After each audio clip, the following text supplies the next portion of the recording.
ஏண்டி நீயும் நானும் ஸ்பால ஒண்ணா 4 பேர் கூட இருந்தோமே, அத நீ மறந்துட்டியா? இல்ல காசுக்காக நீ ஒண்ணொன்னா நீ நானும் என்னென்ன தப்புலாம் பண்ணோம், அதெல்லாம் நீ மறந்துட்டியா? இன்னைக்கு நீ வந்து காசு பணம் வந்தனால நல்ல வேஷம் போடுறியா? இப்படி நூத்துக்கணக்கான குற்றச்சாட்ட வந்து சூர்யா அவர்கள் வந்து இப்போ வச்சிருக்காங்க. அது ஏன் அப்படின்னா பார்த்தீங்கன்னா, அக்காவோட மாமா சிக்கந்தர பத்தி வந்து கேஸ் குடுத்ததுனால, தனியா வந்து மாமாவ உள்ள விட மனசு இல்லாதனால, அக்கா தானும் ஜெயிலுக்கு போணும் அப்படிங்கிறதுனால, நான் ஜெயிலுக்கு போறேன் அப்படின்ற மாரி கான்செப்ட்ல வந்து நம்ம அக்கா வந்து போயி, இப்போ வந்து இன்னொரு வீடியோ போட்டுருக்காங்க. இந்த வீடியோவையும் நீ போய் காட்டு போலீஸ்ல அப்படின்ட்டு துணிச்சல்கரமான ஒரு வீடியோ வந்து வெளியிட்டிருக்காங்க. இதனால என்ன ஆகப்போகுது அப்படின்னு பார்த்தீங்கன்னா, உண்மைய சொல்றவங்க தெய்வத்துக்கு சமம்னு சொல்லுவாங்க.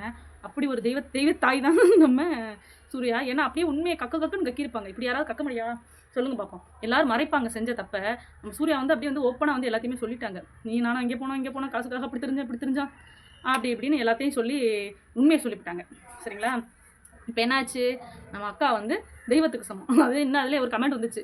4 பேர் நல்லா இருக்கணும்னா, என்ன பண்ணாலும் தப்பு இல்ல. அந்த 4 பேருக்காக 4 பேர் நல்லா இருக்கிறதுக்காக ஒரு 2 பேர் பாடுபட்டுருக்காங்க அப்படின்ட்டு. அதெல்லாம் பார்த்துட்டு நம்ம பயவளைய வேற சேட்டைக்கார பயலுல கமெண்ட் சும்மா தாறுமாறா விட்டுருந்தாங்க. உண்மையாவே நல்லா இருந்துச்சு. அ இன்னொரு விஷயம் என்ன அப்படின்னா, இந்த மாதிரி சில விஷயங்கள் இப்படிப்பட்ட ஆட்கள்லாம் தான் கூட்டிட்டு போய் என்ன செய்றாங்க, ஸ்கூல் ஓப்பன் பண்றதுக்கு விடுறாங்க.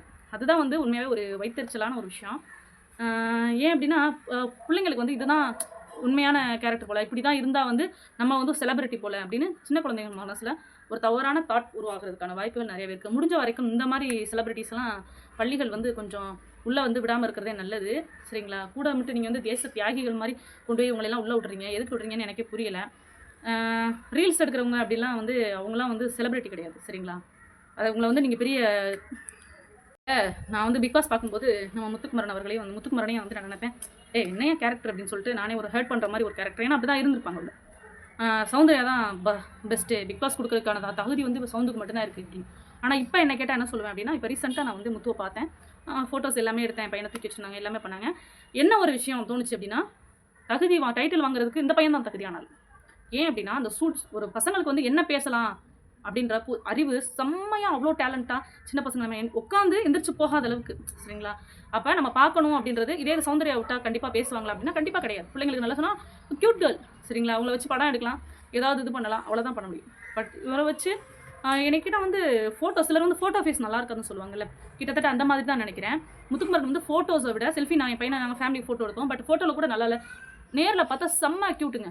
நிஜமா அவ்வளோ க்யூட்டாக இருந்தார். ஸோ வந்து நம்ம வந்து நீங்கள் எதாவது தோற்றத்தை வந்து நம்ம எடை போடக்கூடாது சரிங்களா? ஒருத்தவங்க இப்படி தான் இருக்காங்க அப்படின்றது ஒரு விஷயம் கிடையாது.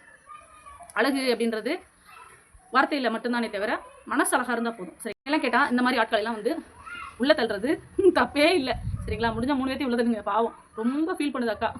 ஆனால் வந்து பண்ணுனது தப்பான்னு கேட்டால் கண்டிப்பாக தப்பு தாங்க. அது எப்படிங்க இப்போ இவங்க பண்ணுறாங்க, இவங்க பண்ணுற தப்புலாம் யாரை பாதிக்கும் தெரியுமா? இவங்கள மாதிரி ஆட்கள் பண்ணுறதுலாம் உங்களோட குழந்தைகளை பாதிக்கும். அவ்வளோதான் நான் சொல்லுவேன் சரிங்களா? இவங்க என்ன பண்ணாலும் சரி, இப்போ வந்து அவங்களுக்கு ஒரு பையன் இருக்கான், சூர்யாவுக்கு ஒரு பையன் இருக்கான், அந்த பையனை பாதிக்கும். இதுக்கு நம்ம சாதனாவுக்கு வந்து பொண்ணு இருக்காங்க, 2 பொண்ணுங்க. அந்த பொண்ணுங்களோட லைஃப்பை பாதிக்கும். ஸோ முடிஞ்ச வரைக்கும் வந்து ஃபேமிலியை வந்து உள்ளே தள்ளாமல் இருக்கிறது ரொம்ப நல்லது சரிங்களா? ஏன்னா அவங்க ஃபேமிலியை வச்சு எந்த ரீல்ஸும் போடலை. ஃபேமிலியை வச்சு இப்போ குடும்பமாக உட்காந்து எங்கள் குடும்ப ஸ்டோரின்னு அவங்க எதுவுமே சொல்லலை. அவங்கள்ட்ட என்ன இருக்கோ அவங்க என்ன பண்ணுறாங்களோ அதை மட்டும்தான் பண்ணுறாங்க சரிங்களா? ஸோ முடிஞ்ச வரைக்கும் இந்த மாதிரி விஷயங்களை வந்து ஃபேமிலியை வந்து இன்வால்வ் பண்ணாமல் இருக்கிறதே எனக்கு கேட்டால் ரொம்ப நல்லதான விஷயம். பட் இதெல்லாம் உண்மையாகவே ரொம்ப தப்பு. ஏன்னா ஒரு பெத்த தாயாக வந்து தான் மகளை வந்து கேட்கும்போது அவங்களுக்கு கஷ்டப்படுறது, அவங்க என்ன கேரக்டராக வேணா இருக்கட்டும், அவங்க எப்படி கேரக்டராக இருந்தாலும் தான் பிள்ளைங்களை கௌரவமாக வச்சுன்னு நினைக்கிறாங்க. இப்போல்லாம் ஒன்றே அம்மா வந்து இதாக இருந்துச்சுன்னா அடுத்து பிள்ளைக்கு குழந்தை பிறக்கிறவக்குள்ள வயிற்றுக்குள்ள இருக்கிறவக்குள்ள சூஸ் பண்ணிடுறாங்க பேர், அடுத்து ஒரு சேனல் ஓப்பன் பண்ணிடுறாங்க. சீரியஸாக நல்லா எல்லாரோட முக்கால்வாசி 90% பேர் வந்து அந்த பிறக்கிற குழந்தைக்கும் வந்து சேனல் ஓப்பன் பண்ணி கொடுத்துருவாங்க. புரியுதுங்களா? அப்படி இருக்கிறப்போ இவங்க என்ன பண்ணனாலும் தான் பிள்ளைங்களை வந்து ஒரு வீடியோ கூட இந்த மாதிரி என் பிள்ளை வந்து டான்ஸ் ஆடும் அப்படின்ற மாதிரி கொண்டே வரல சரிங்களா? ஏன்னா இவங்களும் காசு பணம் பார்த்துருக்காங்க. பயவளை எப்படி கத்துது பாரு. ஒரு வீடியோ எடுக்க முடியுதா? பிள்ளைகளை பக்க சொன்னா கூட குரங்குகளை பற்றி விட்டுருக்காங்க. என் பிள்ளைகளையும் சேர்த்து தான் சொல்கிறேன். எல்லா பிள்ளைகளா அருந்த வாழை சுற்றிக்கிட்டு தெரியுது. சரி கீழே இருந்தால் தான் கத்துறாங்கன்னு பார்த்து மாடியில் வந்து வீடியோ எடுக்கும்போது மாடியில் இருந்து கத்திட்டு இருக்காங்க. என்னம்மா நீங்கள் இப்படி பண்ணுறீங்களேம்மா சபா? ஸோ அந்த மாதிரி இருக்கும்போது இவங்க வந்து பண்ணுறது தப்பு தான் சரிங்களா? சிரிப்பாக வருது. சரி ஓகே. ஸோ இது வந்து எனக்கு கேட்டால் உண்மையாகவே வந்து ரொம்ப தப்பான ஒரு விஷயம். ஏன்னா இது அவங்க பையனை வந்து பேசியிருந்தா அவங்க வந்து அக்செப்ட் பண்ணியிருப்பாங்களா? கண்டிப்பாக கிடையவே கிடையாது. ஏன் அப்படின்னா அவங்களுக்கு பையன் எனக்கு சூர்யா வந்து ரொம்ப பிடிக்கும் சரிங்களா? அது கேரக்டர் எப்படி வேணா ராங்காக இருக்கட்டும், நம்மளுக்கு வந்து ஒருத்தவங்களோட கேரக்டர் அவங்க ஸ்மைல் எனக்கு பிடிக்கும்னு வச்சுக்கோங்களேன். சீரியஸாக எனக்கு ரொம்ப பிடிக்கும். நம்ம ஆன்ட்டியை பிடிக்காது, சூர்யாவை பிடிக்கும். எனக்கு பிடிக்காதுன்னா வெறுப்பெல்லாம் கிடையாது, தோணாது. பட் நான் சூர்யாவுக்காக வந்து டிக்டாக்கே டவுன்லோட் பண்ணி பார்த்தேன். யாரா அந்த பீஸ் அப்படின்ட்டு. ஒவ்வொருத்தவங்கள்ட்ட ஒன்று பிடிக்கும்ல, அவ்வளோதான். கேரக்டர் இவங்க அப்போ கேரக்டர்ன்ற ஒரு விஷயம் இருக்குன்னா அது அவங்களோட பர்சனல் ஒவ்வொரு தேவைகள் இருக்கலாம், என்ன வேணா இருக்கலாம். பட் நம்ம வந்து அதை தான் பேசணும் அப்படின்றது கிடையவே கிடையாது. அது அவங்களுக்கு பிடிச்சிருக்கு, அவங்க பிடிச்ச விஷயத்தை அவங்க பண்ணுறாங்க, அவ்வளோதானே சரிங்களா? நம்ம வந்து அதை பேசணுன்ற அவசியமாக கிடையாது. பட் எனக்கு வந்து பிடிச்சிருக்கு அவ்வளோதான். என்ன அது கூட ஒன்று மாமான்னு சொல்லி சிக்கான்னு ஒன்று தெரியுது. அது கூட பக்கத்தில் வைக்கிறத கொஞ்சம் பார்க்க முடியல. அப்படியே மயக்கம் வருது.